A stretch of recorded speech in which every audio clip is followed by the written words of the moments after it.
we can already see some of the disruptions that are coming. Robotics, machine-to-machine payments, autonomous vehicles, drone farming, autonomous manufacturing, and even 5G itself. Hello, Greg, and thank you very much for joining Dukascopy TV again. It's always a pleasure to speak to you. Today we're going to look at a really interesting topic of why every company now needs to become a tech company.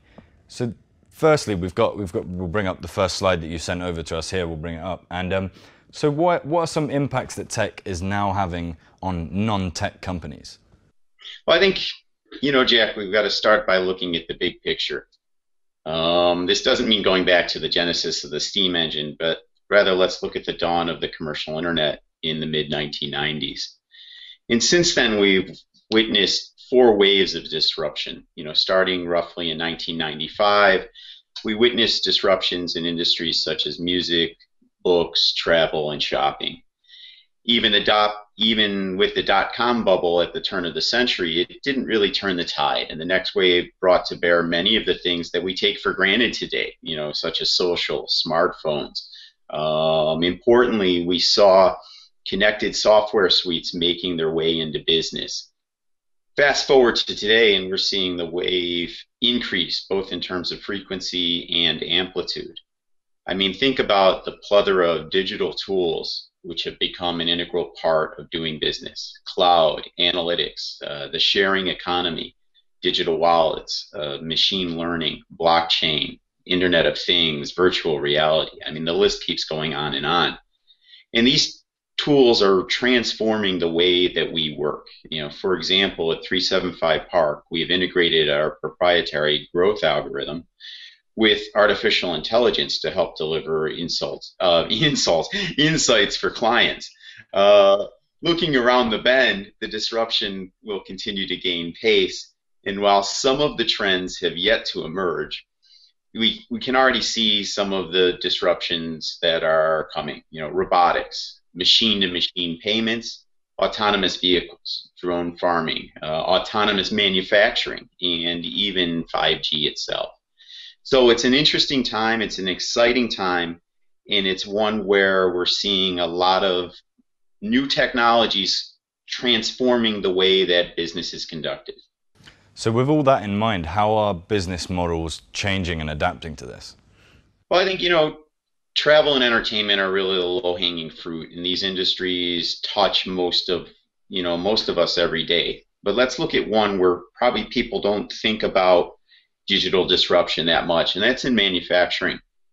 20 years ago, the disruption in manufacturing was offshoring, moving to low-cost countries to take advantage of labor costs. However, two trends are bringing manufacturing back to home markets, but they're not really creating a massive bump in employment. These are 3D printing and robotics. One of the leading 3D printing technology startups today is Formlabs, and they are the first company to bring to market stereolithographic 3D printing device, and have already sold more SLA machines than any other company on the market today. But it's not just manufacturing. There's professional service industries that are going through a wholesale change as well. I mean, it doesn't matter if it's banking, or financial services, where robo-advisors, AI, and blockchain are shifting the landscape, to the impact of, let's say, AI and smart contracts on on the law. Or even if you look at healthcare, and this might actually be one of the most exciting industries where technology is coming together. Things like gene mapping, sensors, IBM's cancer study that they're doing with their Watson AI, digital health records. All of this points to a drastic change in how primary care will soon be delivered. What does this mean for businesses, large and small? Well, I think the first point is not to fear the change. Instead, leaders need to embrace it by looking for new applications for the many tools that are emerging on the market today. This will lead to new business models, which will in turn transform value chains. For a small or mid-market business, this sort of approach give them an advantage over their larger competitors. It might be speed to market, It might be connecting with customers or some combination thereof. Either way, it's important for companies in every industry to start thinking of themselves as tech companies. So moving on from that, how can companies then change in a kind of, what should the strategy be for them going forward in order to make the changes that are necessary? That's a great question. And I think, it really gets to the heart of the matter, which is all of this tech stuff is great, but how do we find a path and then make it actionable? And one thing that technology has done today is to lower barriers of entry in just about every industry. Another advancement has been the rise in, plug and play value chains, where using contract manufacturers or contract, employees or what have you, and you basically just plug in what you need when you need it instead of having to carry capital cost or overhead over the entire value chain. In many ways, this disruption is following the same path as we saw earlier. It's just that the connected world is making all of this happen so much faster. And this means that incumbents in markets need to react to it faster. So to leverage tech to transform your company doesn't start by looking at your competitors are doing. However, you don't want to ignore the competition, but rather be mindful of not falling into the Me Too trap of technology adoption.